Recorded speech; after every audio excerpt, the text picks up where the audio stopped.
Hello internet friends. In this video I am continuing to work on the tail cone or aft fuselage. Actually first I'm going to clean up some sawdust from cutting the legs for my table. Sawdust just got everywhere. And you're going to see one of the tricks to having a hanger. Basically a leaf blower.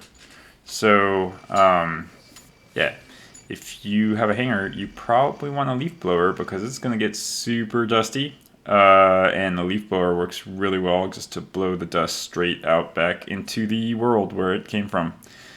Get out of here, dust, you crazy, dirty thing.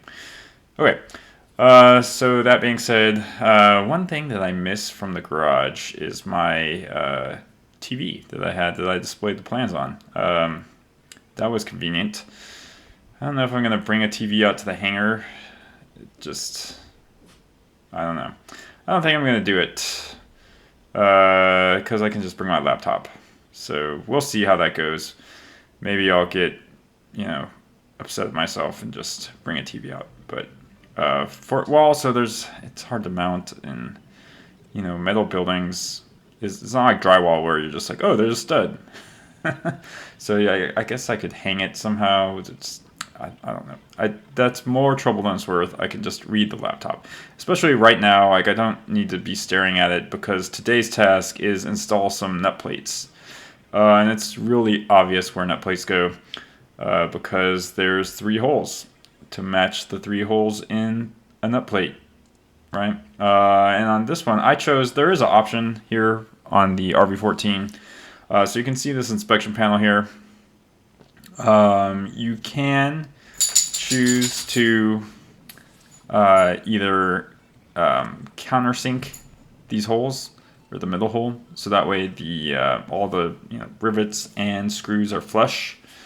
So I opted to do that. So it uses a different screw than is in the bag.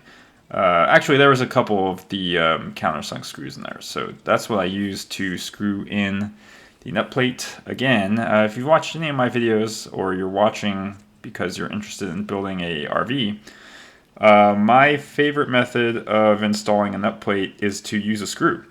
So you Cleco the nut plate in the Cleco holes, right, in the rivet holes. And then the screw hole, screw a screw into the hole, right? So that holds the nut plate there, and then rivet one at a time the holes.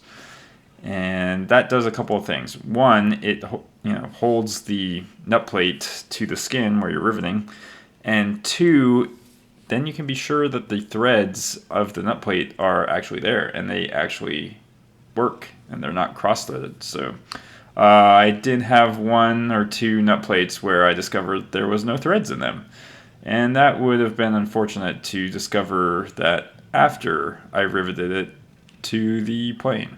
Because then I would have to drill it out and spend more time. So obviously saving time is better and not making mistakes is better. So again, my favorite method is use a screw to check that the nut plate that you're riveting actually works. Let's see, do I have any other news? I do have an estimated crating date from Vans for my wings, which is March 21st to April 1st. So sometime in April, I guess I could be expecting my wings, which really gives me, what, a month? 3 weeks, a month? Probably a month, let's just say a month. So I guess my goal is to get these fuselage halves together by then. Can I do it? I don't know. Stay tuned and find out. And also, if you'd like to come chat RVs or check on the progress of me making the fuselage halves together, come join our Slack group. The link is in the description. See you there.